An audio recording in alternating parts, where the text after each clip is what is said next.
میں یہ عرض کر چکا ہوں اور کئی بار توجہ دلا چکا ہوں کہ اللہ کے پیغمبر اصلاً انذار قیامت کے لیے آتے ہیں۔ قیامت کے بارے میں، اللہ تعالیٰ سے ملاقات کے بارے میں، ایک یوم حساب کے بارے میں لوگوں کو متنبع کر دیا جائے، خبردار کر دیا جائے۔ اس پر کئی پہلوؤں سے استدلال کیا جاتا ہے۔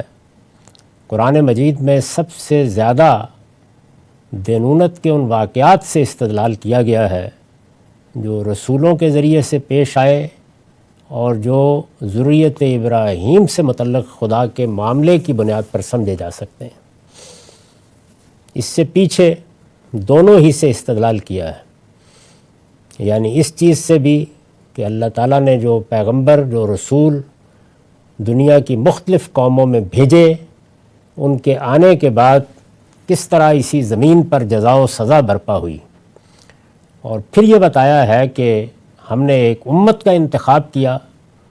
یہ امت ذریت ابراہیم تھی، اس کی ایک شاخ بنی اسرائیل کو پہلے موقع دیا گیا اور دوسری شاخ اب معرض امتحان میں ہے۔ محمد الرسول اللہ صلی اللہ علیہ وسلم کے بعد یہاں دوسری شاخ کے سامنے، یعنی قریش کے سامنے یا رسول اللہ صلی اللہ علیہ وسلم کی قوم کے سامنے یہ سرگزشتیں بیان کی جا رہی ہیں، یعنی ان کو بتایا جا رہا ہے کہ تم سے پہلے جو لوگ منتخب کیے گئے تھے ان کے بارے میں اللہ کا قانون یہی تھا کہ وہ اس کے عہد و میثاق کی پابندی کریں گے تو اس کے نتیجے میں سرفرازی حاصل ہوگی، اور اگر اس عہد و میثاق کی خلاف ورزی کریں گے، یعنی اللہ تعالیٰ نے جو ذمہ داری ان کو دی ہے اس سے فرار اختیار کریں گے، اس کے تقاضے پورے نہیں کریں گے، نماز کا اہتمام نہیں رکھیں گے، آنے والے پیغمبروں کی تائید اور نصرت نہیں کریں گے، تو اس کا نتیجہ یہ نکلے گا کہ دنیا ہی میں ان کو ان کے جرائم کی سزا دی جائے گی۔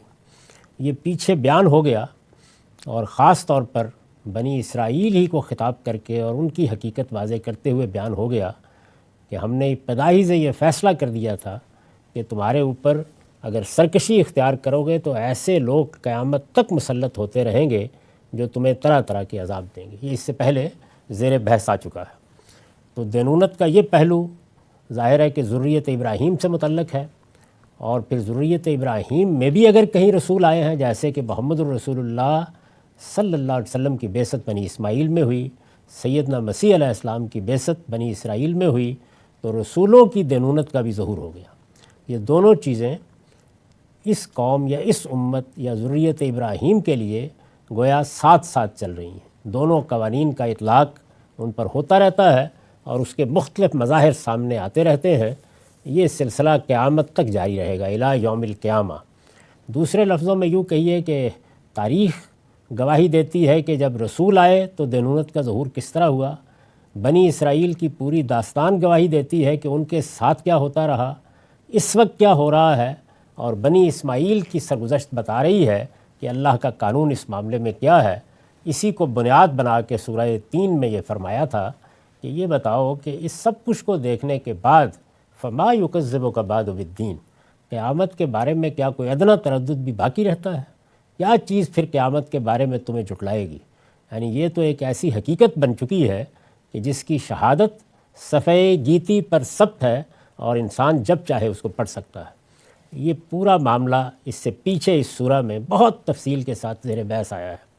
اس کے بعد اب بات کو اٹھایا اور اٹھا کر اب اس عہد کا حوالہ دیا ہے کہ جس میں اللہ تعالیٰ نے انسانوں کی پیدائش سے پہلے ان سے اپنا تعارف کرایا تھا اور ایک میثاق لیا تھا۔ اس سے اب ہم شروع کر رہے ہیں۔ تو ارشاد فرمایا کہ وَإِذْ أَخَذَ رَبُّكَ مِن بَنِي آدَمَ مِن ظُهُورِهِمْ ذُرِّيَّتَهُمْ وَأَشْهَدَهُمْ عَلَىٰ أَنفُسِهِمْ أَلَسْتُ بِرَبِّكُمْ قَالُوا بَلَىٰ شَهِدْنَا أَن تَقُولُوا يَوْمَ الْقِيَامَةِ إِنَّا كُنَّا عَنْ هَٰذَا غَافِلِينَ۔ معاف کیجیے۔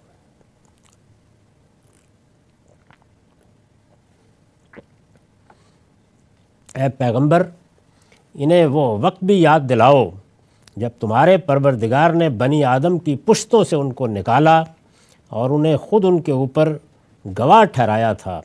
اس نے پوچھا تھا، کیا میں تمہارا رب نہیں ہوں؟ انہوں نے جواب دیا، ہاں آپ ہی ہمارے رب ہیں، ہم اس کی گواہی دیتے ہیں۔ یہ ہم نے اس لیے کیا کہ قیامت کے دن تم کہیں یہ نہ کہہ دو کہ ہم تو اس بات سے بے خبر ہی رہے۔ اس سے اندازہ کیا جا سکتا ہے کہ یہ ساری کی ساری بات کس پہلو سے ہو رہی ہے، یعنی قیامت کے دن کہیں تم یہ کہہ نہ دو۔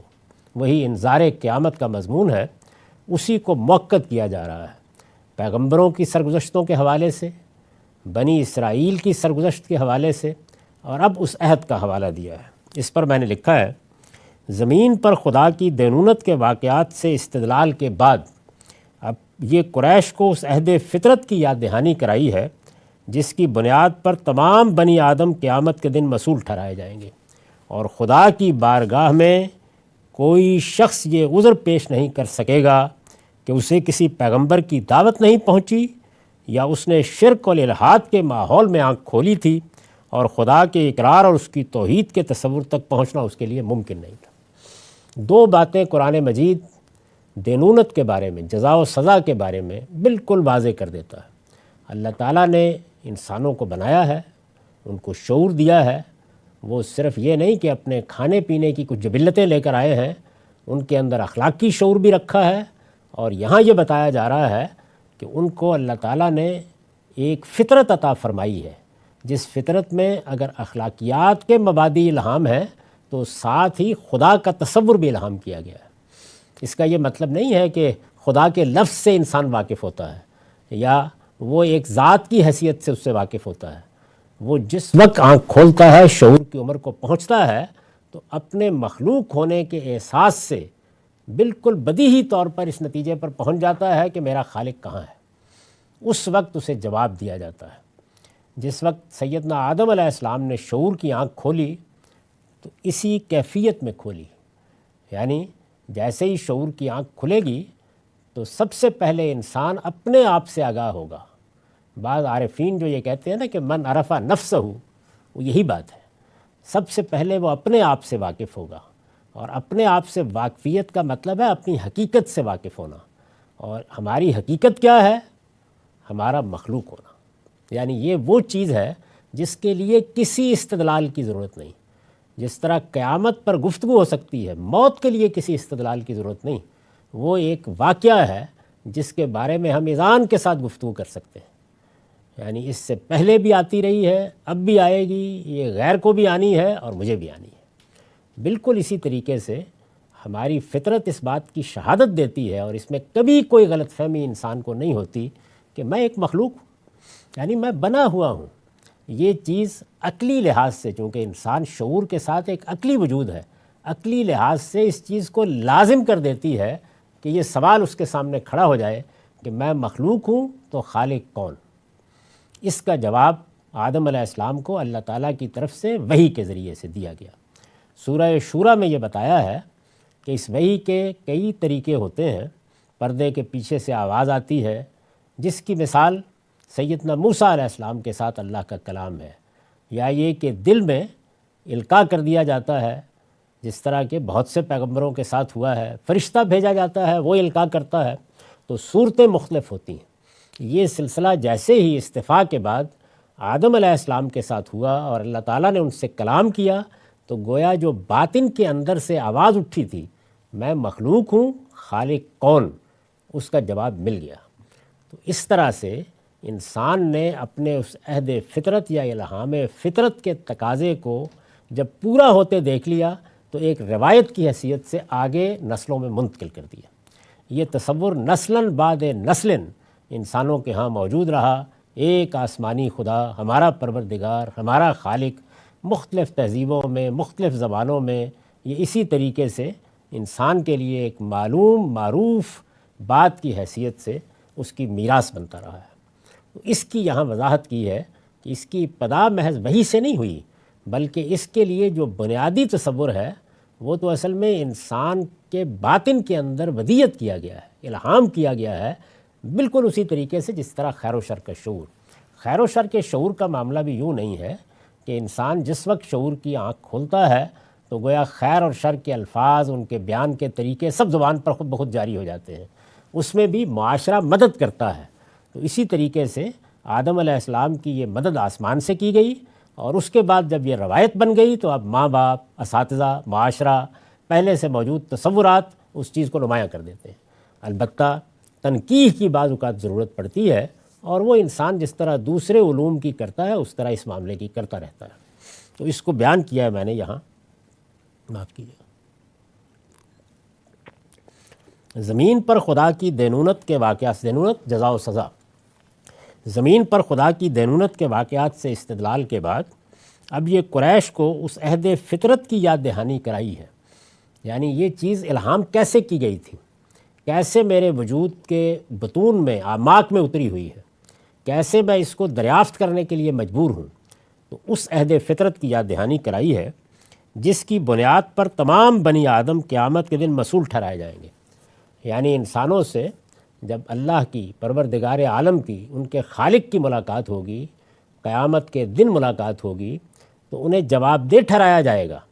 اب جواب دہی میں ظاہر ہے کہ ہر قوم میں رسولوں کی دعوت ضروری نہیں پہنچی ہو، ضروری نہیں کہ پہنچ گئی ہو اور بعد میں محفوظ رہی ہو، ضروری نہیں کہ محفوظ بھی رہی ہو لیکن اس کے بعد والدین نے یا معاشرے نے ان کو منتقل بھی کیا ہو۔ تو یہ سارے چونکہ امکانات پیدا ہو جاتے ہیں اور اس وقت بھی ہم مشاہدہ کرتے ہیں کہ دنیا میں موجود ہیں، تو اس وجہ سے اللہ تعالیٰ نے یہ اہتمام کیا کہ انسان کی فطرت کے اندر وہ چیز رکھ دی۔ قریش کو اس عہد فطرت کی یاد دہانی کرائی ہے جس کی بنیاد پر تمام بنی آدم قیامت کے دن مسئول ٹھہرائے جائیں گے، جواب دہ ٹھہرائے جائیں گے، اور خدا کی بارگاہ میں کوئی شخص یہ عذر پیش نہیں کر سکے گا کہ اسے کسی پیغمبر کی دعوت نہیں پہنچی۔ یہ سوال عام طور پر کیا جاتا ہے کہ بہت سے علاقے ایسے ہیں، بہت سی تہذیبیں ایسی ہیں، تاریخ سے بھی بعض چیزوں کے شواہد ملتے ہیں کہ پیغمبروں کی دعوت نہیں پہنچی۔ تو ایسا ہو سکتا ہے، اب ظاہر ہے کہ پھر کیا انسان عذر پیش کر سکے گا؟ فرمایا کہ نہیں کر سکے گا، اس لیے کہ پیغمبروں کی ہدایت تفصیل کرتی ہے، وہ ابتدا نہیں کرتی۔ ابتدا تو انسان کے عقلی وجود اور اخلاقی وجود کے اندر ہو چکی ہے، اس کی بنیاد پر وہ جواب دہ ہو جاتا ہے، لیکن ظاہر ہے کہ پھر تفصیلات کی جواب دہی نہیں ہوتی۔ یعنی میرے اندر اگر اخلاق کا شعور موجود ہے تو ممکن ہے کہ میں بعض تعین کے معاملات میں غلطی کروں، اسی طریقے سے میرے اندر اگر خالق کا شعور موجود ہے تو یہ ممکن ہے کہ میں اس کا نام رکھنے میں، میں اس کی صفات بیان کرنے میں، میں اس کی سنن کو سمجھنے میں غلطی کروں، لیکن ایک بنیادی اجمالی تصور موجود ہوگا۔ اور خدا کی بارگاہ میں کوئی شخص یہ عذر پیش نہیں کر سکے گا کہ اسے کسی پیغمبر کی دعوت نہیں یا پہنچی، یا اس نے شرک اور الحاد کے ماحول میں آنکھ کھولی تھی، اور خدا کے اقرار اور اس کی توحید کے تصور تک پہنچنا اس کے لیے ممکن نہیں تھا۔ یہ عذر پیش کیے جا سکتے تھے، قرآن نے بتایا کہ نہیں پیش کیے جا سکیں گے۔ یعنی یہ عذر تو پیش کیا جائے گا کہ پیغمبر کی دعوت نہیں پہنچی، اس لیے میں ذات و صفات کے معاملے میں، سنن الہیہ کے معاملے میں غلطی کر گیا، یہ عذر پیش کیا جا سکے گا۔ یہ عذر پیش کیا جا سکے گا کہ بنیادی اخلاقی تصورات پر جو شریعت قائم ہوتی ہے، یا اللہ تعالیٰ بعد ہدایات دیتے ہیں جس کو شرع یا قانون کہا جاتا ہے، میں اس سے واقف نہیں ہو سکا۔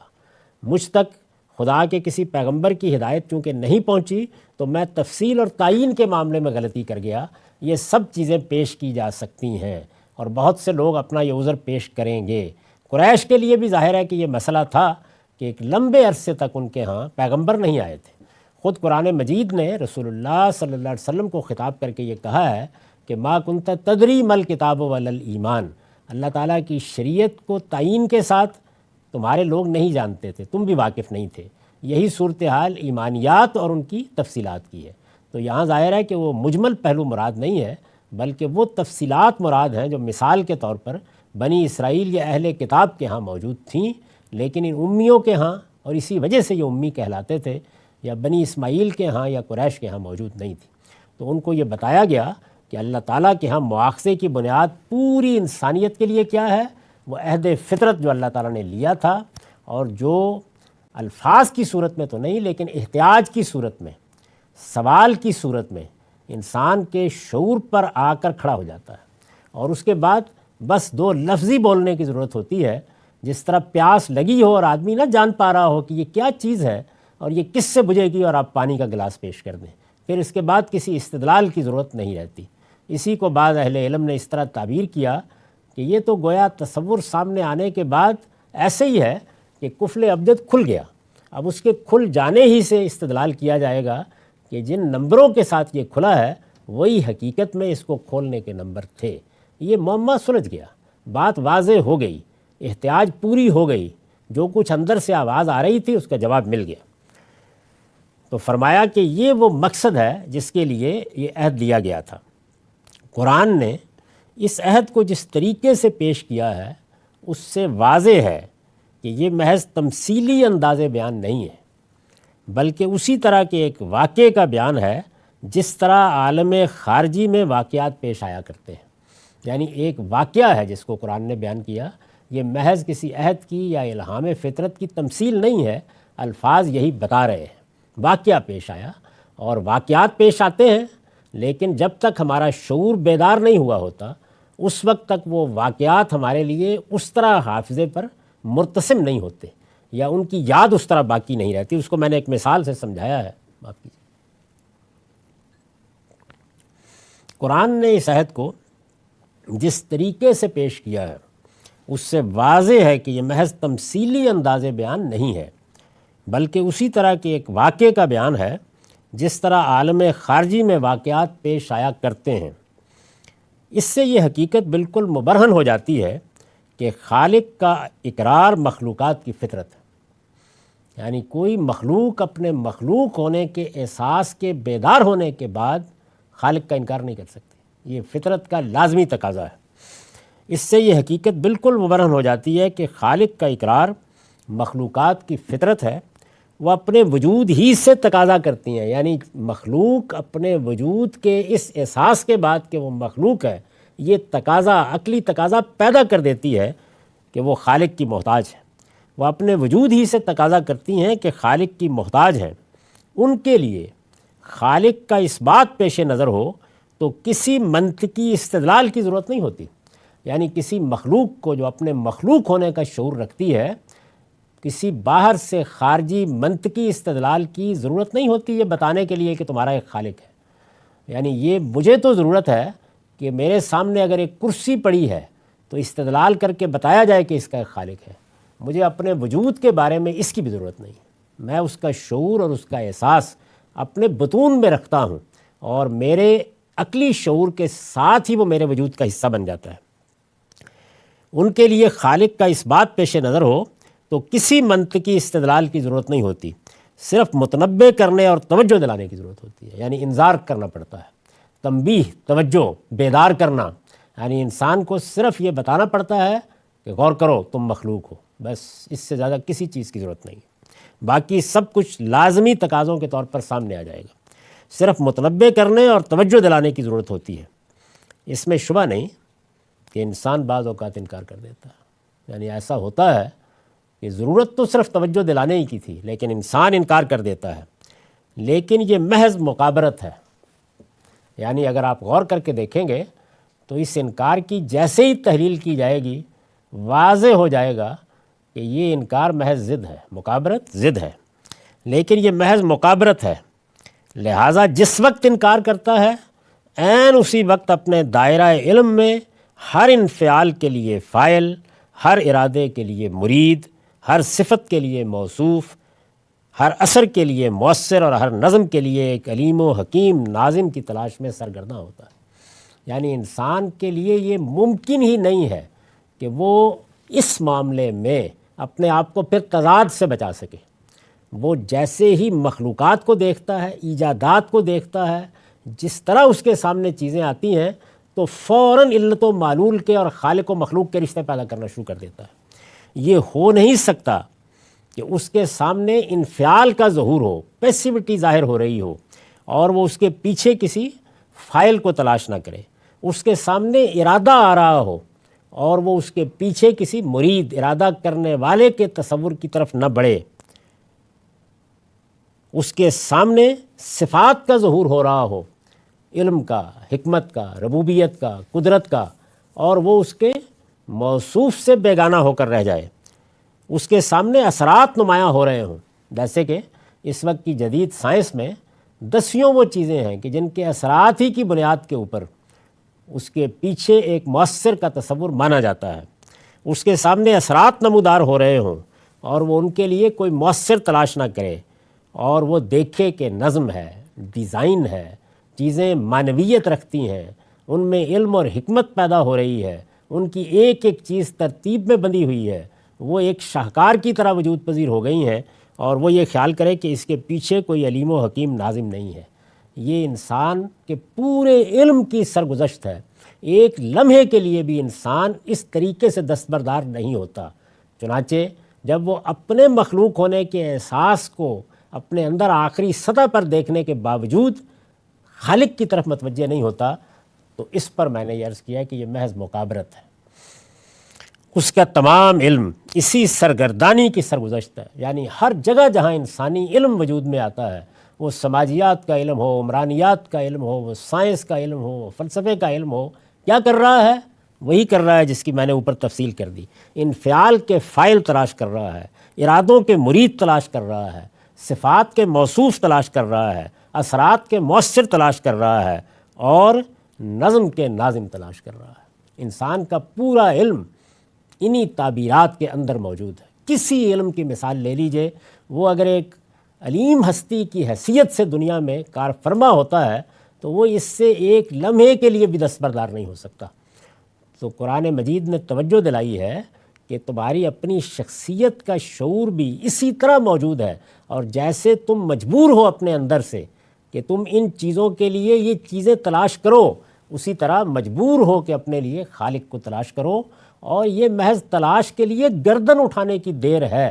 بس جواب ملے گا اور پورا وجود اس جواب کو قبول کرنے کے لیے، لپک کر قبول کرنے کے لیے تیار ہو جائے گا۔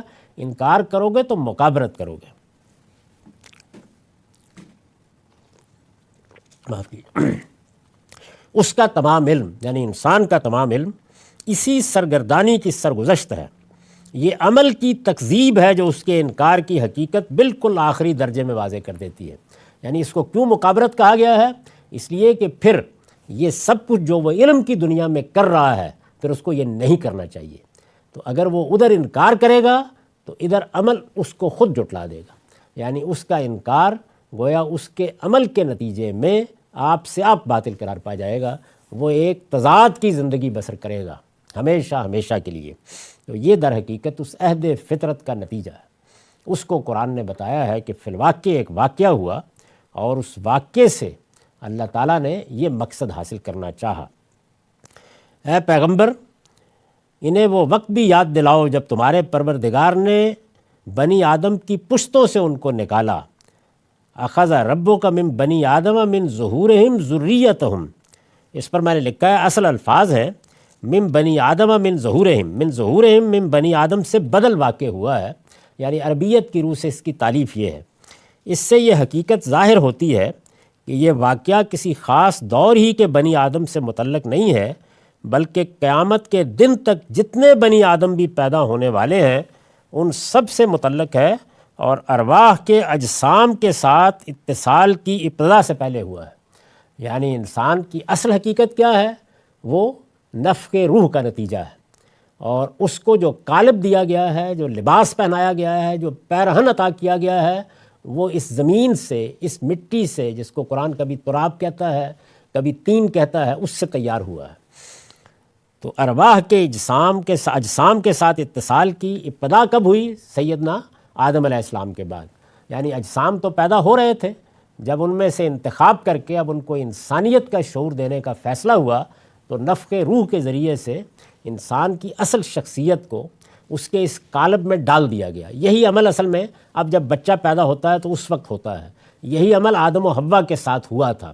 تو اس موقع سے پہلے تمام بنی آدم کی جو اصل شخصیتیں ہیں، اس آیت سے یہ معلوم ہوتا ہے کہ وہ وجود پذیر ہو گئیں، یعنی اب گویا وہ اللہ تعالیٰ کے محفوظ خزانوں سے منتقل ہوتی رہتی ہیں۔ ایک نفخ روح نے در حقیقت یہ سارا معاملہ ہمیشہ کے لیے کر دیا۔ تو اب ظاہر ہے کہ جیسے وہ متصل ہوتی ہیں اور پھر اس کے بعد ان کا شعور بیدار ہوتا ہے جسم کے نشو و نما کے ساتھ ایک خاص عمر کو پہنچنے کے بعد، تو یہ ساری حقیقت ان کے لیے ایک حقیقت واقعہ بن جاتی ہے۔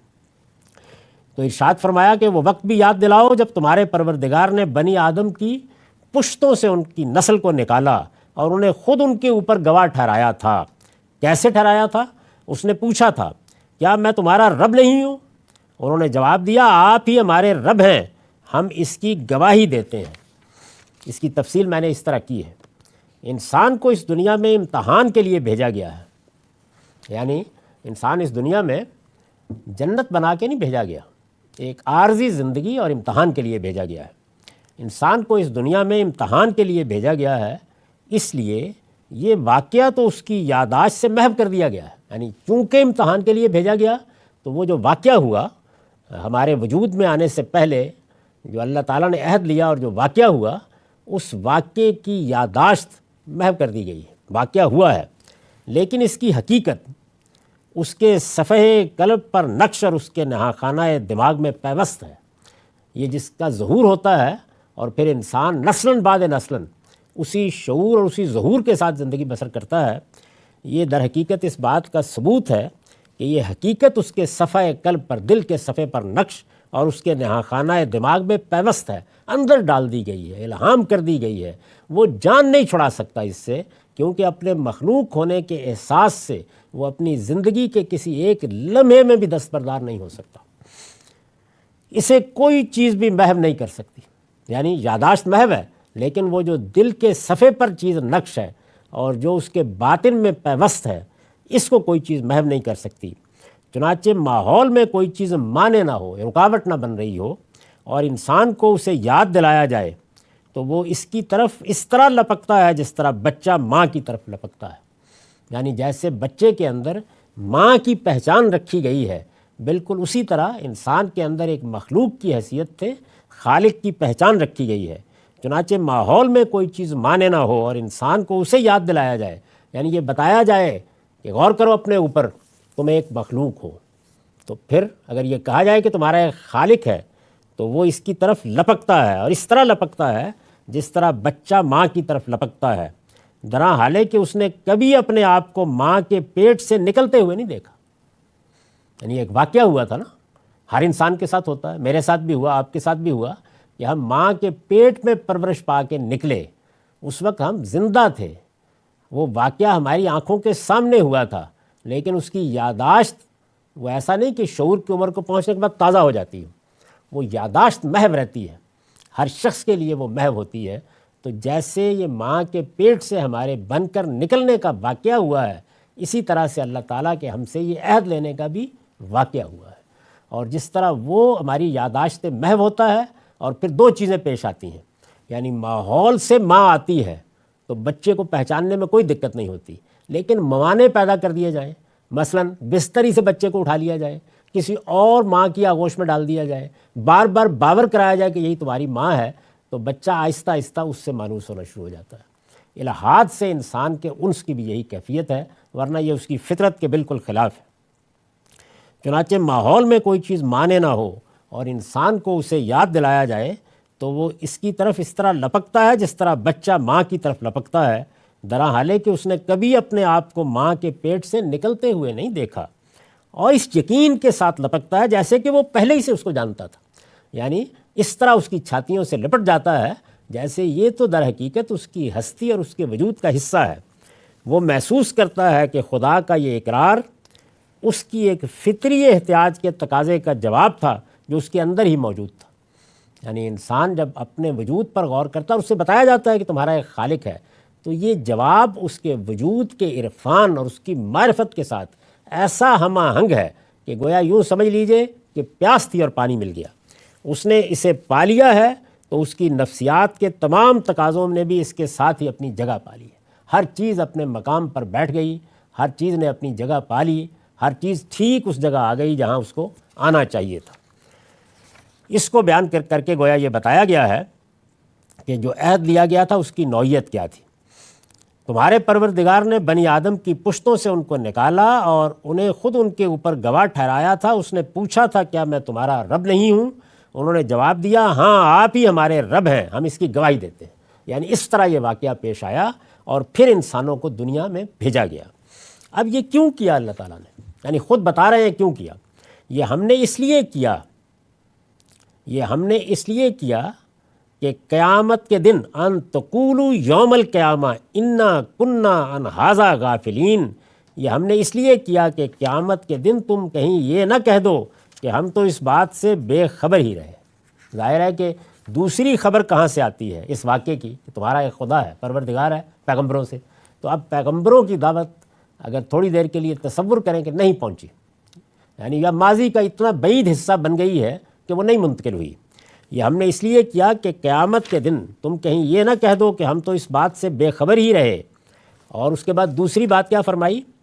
او تقولوا انما اشرک آباؤنا من قبل وکنا ذریۃ من بعدہم، یا اپنا یہ عذر پیش کرو کہ شرک کی ابتدا تو ہمارے باپ دادا نے پہلے سے کر رکھی تھی، یعنی ہمارے ہاں تو روایت ہی شرک کی تھی اور ہم بعد کو ان کی اولاد ہوئے ہیں.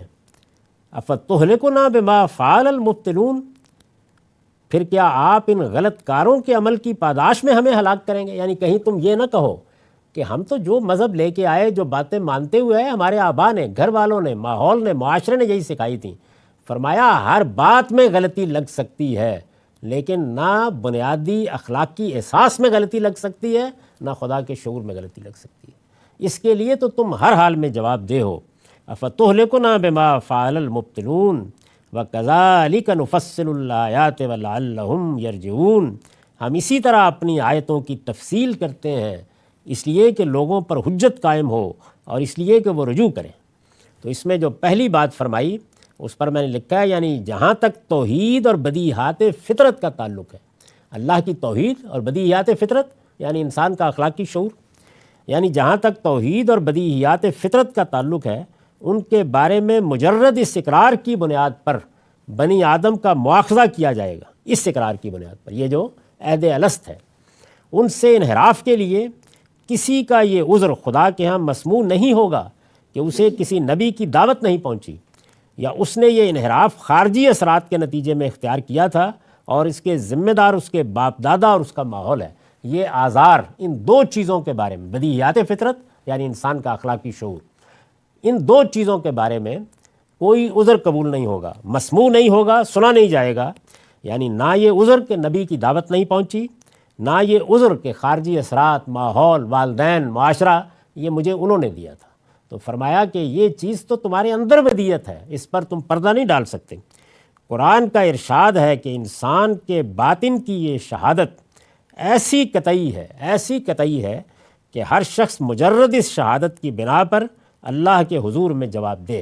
یعنی خواہ پیغمبروں کی دعوت پہنچے یا نہیں پہنچے، ان بنیادی چیزوں کے بارے میں وہ جواب دہ ہے.